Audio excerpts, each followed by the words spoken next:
আয়াত ৫১। ইন্নাল মুত্তাকিনা ফি মাকামিন আমিন।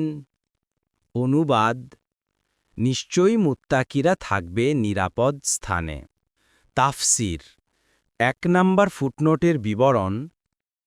শান্তি ও নিরাপত্তার জায়গা অর্থ এমন জায়গা যেখানে কোনো প্রকার আশঙ্কা থাকবে না, কোনো দুঃখ, অস্থিরতা, বিপদ, আশঙ্কা এবং পরিশ্রম ও কষ্ট থাকবে না।